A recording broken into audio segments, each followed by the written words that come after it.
Tour de Fleece is an event where spinners across the globe spin yarn in concurrence with the Tour de France. I hope you'll join me in my adventure with the Tour de Fleece as I try to spin through as much of my fiber stash as possible.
Hello, it is the 21st day of Tour de Fleece, and it was stage 17, I think, of the Tour de France.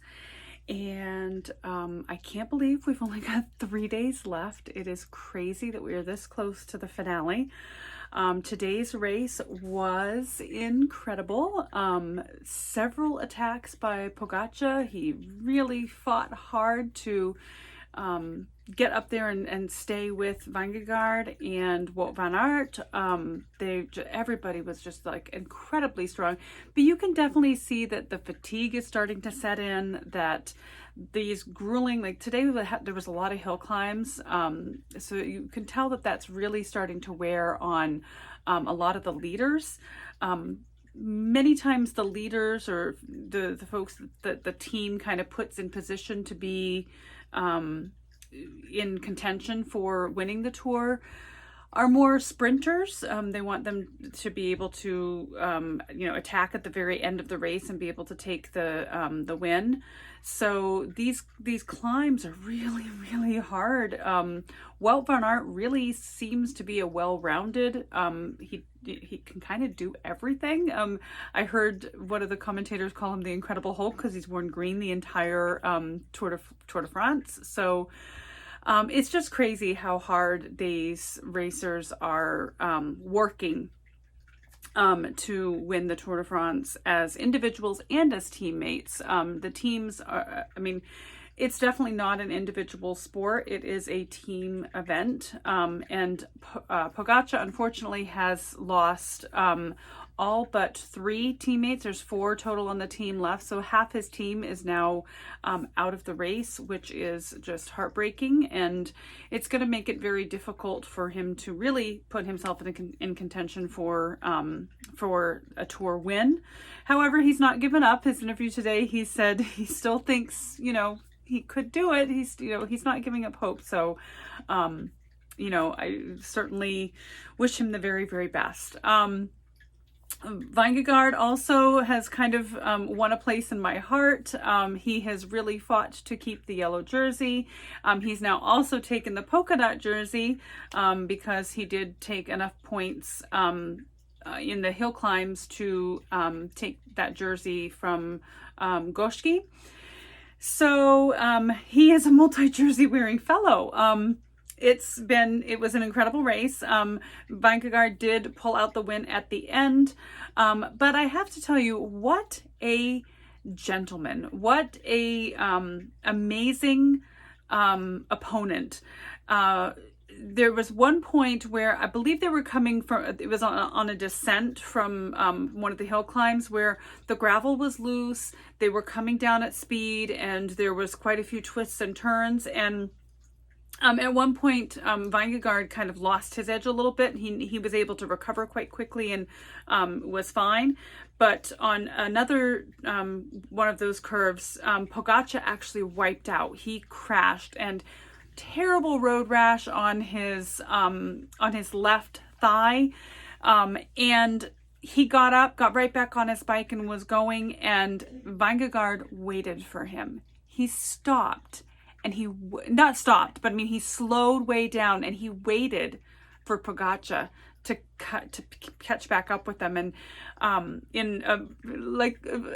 makes me teary-eyed. In a moment of camaraderie, they Pogačar held out his hand, and Vingegaard took his hand, and like they shook on, like, you know, thank you and you're welcome kind of moment. And as the team medical car came and kind of assessed him, because they don't stop. It's not like they can stop and say, I'm hurt, can I have a Band-Aid? They keep riding, and they fix their wounds on their bike, riding down the road next to a car. I mean, it's crazy. But while he was receiving that attention, Vingegaard waited and he didn't take that opportunity to take off. He waited, and it just shows how much these racers want a challenge. They want it to be a race. They don't want to walk away with it. They want to have it be I'm trying to find the right word. They want it to be a competition. And it wouldn't be a competition if they were just, if they just took off and, left a wounded fellow racer in the dust. So it was really awesome. I thought it was great, and it just shows like what gentlemen these racers are. And Vingegaard's backstory is pretty incredible too. He was working part-time as in a fish processing plant, just trying to kind of help make ends meet while he was training, and trying to get a contract with a team, and just incredible, like grassroots kind of rider coming up through the ranks. And I love this race. I've become such a fan, if you can't tell. So that's the race. On to the spinning, right? So today I did finish, as you saw in the video, I did finish the other part of the Cheviot fiber. So I have that, and I have the smaller bit that is kind of a wonky, I got distracted. It's kind of a wonky bobbin, but there's a smaller amount, and this is about the same amount of fiber as is on here. Now, when I spun this, I mentioned yesterday how I had broken up the braid so that I had long color repeats at the beginning and then shorter repeats on another.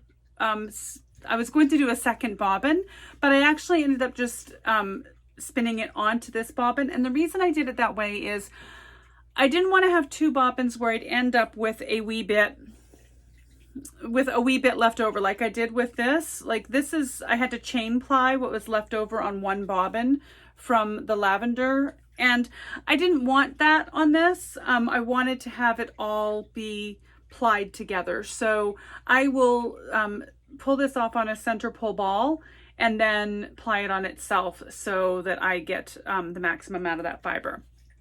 And then this I'm going to ply on itself and do a color similar to this, but directly on the yarn versus on the fiber. And then this one I'm going to dye similar to this, again on the yarn versus on the fiber. And then I'm going to over dye it with black and have some ties to help that color pop through, and I'll show you the dye process. So for now, I've spun all the singles that I wanted to spin except for the bamboo. Let me go grab that. So this is the bamboo that I want to spin. I still want to spin. I have 3 different colors. Kind of hard to see in these bags, but this color is like a multicolored top. And then this is kind of a silver gray, silver blue rather. And then this one is kind of a very blue.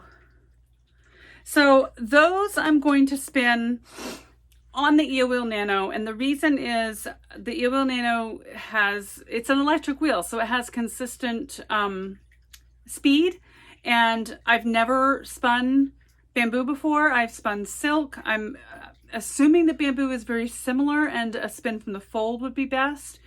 And when I spun silk, I did that on the Nano. I'm going to do these on the Eel Wheel 6, and I felt like the Nano gave me that consistent fast speed that you need with silk. And I think I'm going to want the same thing with this bamboo. So I'm going to use the Eel Wheel 6 for that. Also give my leg a wee bit of a rest from doing the Louette. So hopefully I can get the bamboo done. Tomorrow is the 22nd and the 23rd. And then the 24th, the final day of the race, it's a Sunday. I don't really have anything planned. I'm hoping to ply all the things on Sunday. And then I'll do the dyeing on the first day of the Women's Tour de France. So that's the plan. I'm not sure which bamboo I'm going to start with. Probably going to start with one of the smaller ones to give it a try, maybe the blue. Yeah, so that's the plan, and I hope it goes according to plan. You never know with these things, right? So thank you so much for hanging out with me and spending the Tour de France and Tour de Fleece with me. We've got 3 more days to go. I'm so excited. I can't wait to see who the final winner is. It's so much fun. And I will tally. Oh, I've got to have a day where I tally all the things, right? I'll measure all the things on Sunday too. Boy, Sunday's going to be a lot busier than I thought. I'll measure all of the yarn and find out how many meters, yards I got out of everything, because I've got a lot of yarn here. I'm so excited. So anyway, thanks again for hanging out with me, and I will see you tomorrow. Take care.